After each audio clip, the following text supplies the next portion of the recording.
الحمدللہ رب العالمین والصلاۃ والسلام علی سید الانبیاء والمرسلین اما بعد فاعوذ باللہ من الشیطان الرجیم بسم اللہ الرحمن الرحیم۔ محترم بزرگوں، دوستوں، نوجوان ساتھیوں، محترم بہنوں، پیارے بچوں، السلام علیکم ورحمۃ اللہ وبرکاتہ۔ آج کی ویڈیو میں دین اسلام میں عورتوں کے حقوق کا بیان کیا جائے گا۔ اللہ تعالیٰ عز و جل نے اس کائنات میں بے شمار مخلوقات تخلیق کی ہیں، مگر ان سب میں انسان کو اشرف المخلوقات بنایا ہے۔ اسے مسجود ملائکہ بھی بنایا ہے اور اس کو خوبصورت شکل و صورت اور خوبصورت جسم عطا فرمایا ہے، حتیٰ کہ ارشاد فرمایا کہ ہم نے انسان کو اپنے اور اپنے حبیب صلی اللہ تعالیٰ علیہ وسلم کی شکل و صورت پر پیدا فرمایا ہے۔ ویسے تو ہر دنیا میں بسنے والا انسان اللہ تعالیٰ عز و جل کی ایک خوبصورت تخلیق ہے، مگر جو حسن خوبصورتی انسانوں میں سے عورت کو عطا فرمائی ہے وہ کسی کو بھی نہ عطا فرمائی۔ عورت اللہ تعالیٰ کی خوبصورت ترین تخلیق ہے، اس کائنات کا حسن ہے، اللہ تعالیٰ کی حسین ترین تخلیق کا شاہکار ہے۔ عورت کے خمیر میں اللہ تعالیٰ عز و جل نے ایثار و محبت، وفا، نزاکت کو بھی رکھ دیا ہے۔ اللہ تعالیٰ نے جہاں عورت کو خوبصورت نازک ترین مخلوق بنایا، وہیں اس کے مقام و مرتبے کو بھی بلند کیا اور اس کے حقوق مقرر فرمائے، اور مردوں کو تلقین کی کہ وہ ان کے حقوق، ان کا مقام و مرتبے کا پاس و خیال رکھیں۔ چنانچہ قرآن پاک میں ارشاد فرمایا، ترجمہ: عورتوں کا حق مردوں پر ویسا ہی ہے جیسے دستور کے مطابق مردوں کا حق عورتوں پر ہے۔ سورہ بقرہ۔ زمانہ جاہلیت میں عورت کو معاشرے میں کوئی خاص مقام و مرتبہ حاصل نہ تھا۔ لوگ عورت کو لونڈی سمجھتے تھے، اس کی خرید و فروخت کرتے، اس کو جائیداد میں حصہ نہ دیتے تھے، اور اہل عرب تو بیٹی کو منحوس سمجھتے تھے۔ جس کے ہاں بیٹی پیدا ہو جاتی وہ معاشرے میں کسی کو منہ دکھانے کے قابل نہ رہتا تھا، اور وہ لڑکی کے پیدا ہونے کے بعد اس کو زندہ زمین میں دفن کر دیتے تھے تاکہ کوئی ان کا داماد نہ بنے، اور کسی کو داماد بنا لینا ان کے لیے بڑی شرم کی بات تھی۔ دین اسلام نے دور جہالت کی ان ساری چیزوں کا خاتمہ کر کے عورت کو عزت و عظمت عطا فرمائی۔ عورت کو 4 روپ دیے: ماں، بہن، بیٹی اور بیوی کے عظیم رشتے عطا کیے۔ اس کی عظمت و بلندی میں اضافہ فرما دیا۔ جب ماں بنایا تو ساری دنیا کے لیے معتبر بنا دیا۔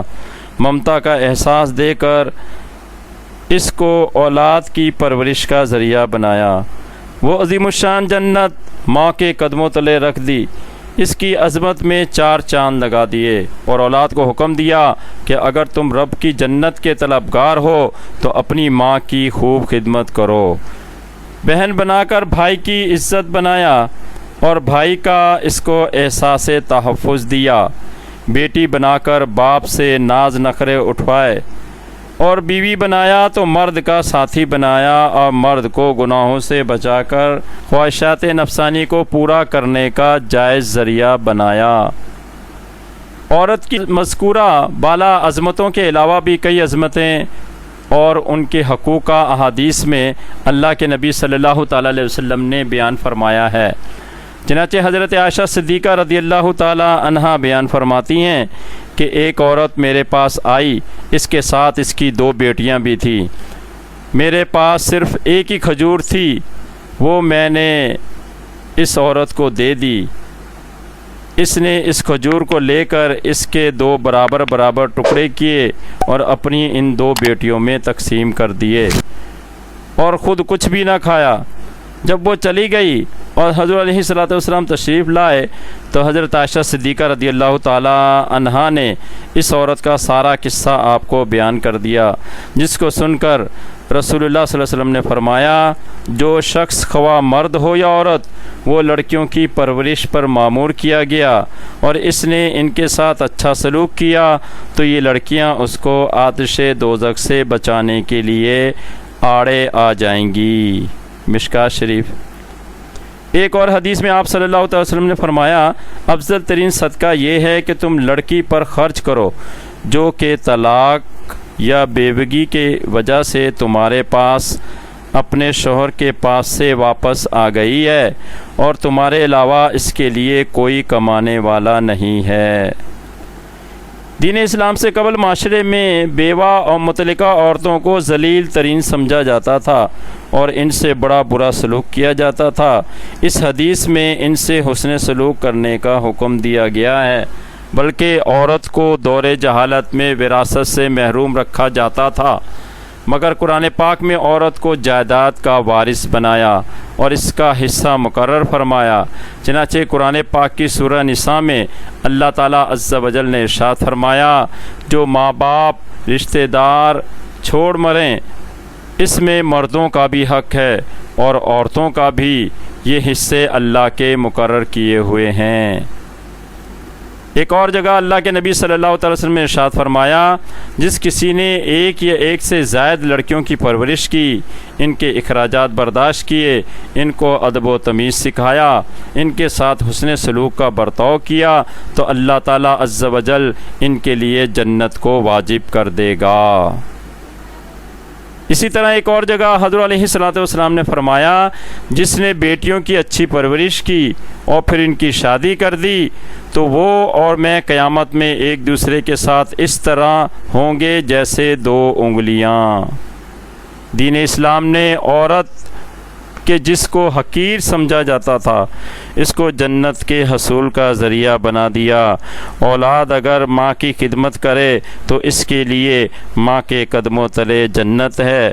اسی طرح جس کسی نے بھی بہن بیٹی کی پرورش کی، وہ اس کے لیے جہنم سے بچاؤ کا ذریعہ ہے اور جنت میں داخلے کا ذریعہ بن گیا ہے۔ اولاد کی تعلیم و تربیت کے لیے مرد سے زیادہ عورت کی اہمیت ہے، جیسا کہ خدا نخواستہ کسی میاں بیوی میں جدائی ہو گئی اور نوبت طلاق تک پہنچ گئی اور ماں اگر بد کردار ہو، اس نے دوسری شادی کر لی ہو اور یہ ڈر ہو کہ بچے کی صحیح پرورش نہ ہو سکے گی، تو ایسی صورت میں باپ بچے کی پرورش کرے گا، ورنہ یہ ذمہ داری عورت ہی کے حصے میں آئے گی۔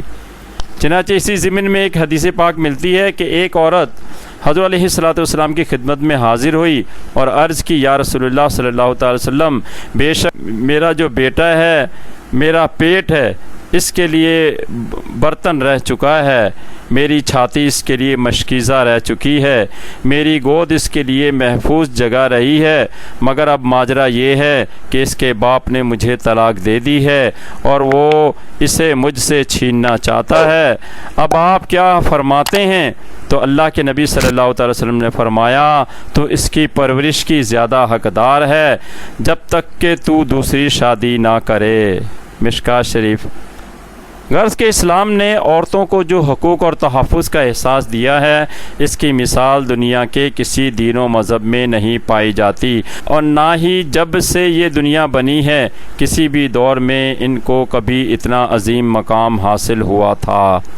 آج آپ عیسائیت، یہودیت، خاص کر مغرب کے معاشرے کو ہی دیکھ لیں، جہاں حقوق کے نام پر عورت کو شمع محفل بنا دیا گیا ہے اور عورت کو حد سے زیادہ آزادی دینے کے باوجود آج مغرب کی عورت عدم تحفظ کا شکار ہے اور اپنے تحفظ اور حقوق کا ضامن دین اسلام کو سمجھ رہی ہے۔ یہی وجہ ہے کہ مغرب میں مسلمانوں کی تعداد بڑھ رہی ہے، خاص کر اسلام قبول کرنے والوں میں زیادہ تعداد عورتوں کی ہے۔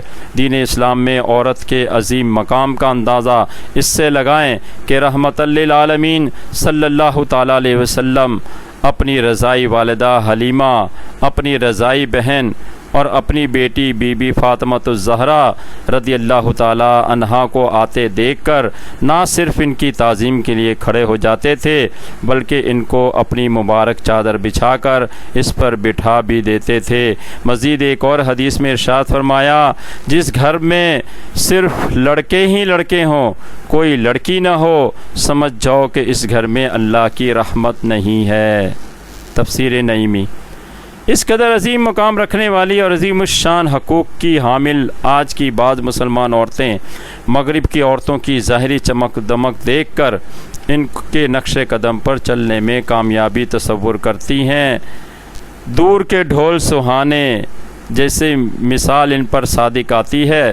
دین اسلام نے جتنی آزادی عورت کو دی وہ کسی اور مذہب و ملت نے نہ دی، مگر وہ آزادی کہ جو کہ معاشرے بلکہ خود اس عورت کے لیے نقصان دہ ہو، اس سے منع فرمایا۔ خداوند عالم ہماری بہن بیٹیوں کو دین اسلام کے سنہرے اصولوں پر چلنے کی توفیق عطا فرمائے اور اغیار کی تکلیف سے بچا کر خاتون جنت بی بی فاطمہ الزہرا رضی اللہ تعالی عنہا کے نقش قدم پر چلنے کی توفیق عطا فرمائے۔ آمین بجاہ النبی الامین صلی اللہ تعالی علیہ وسلم، وآخر دعوانا ان الحمد للہ رب العالمین۔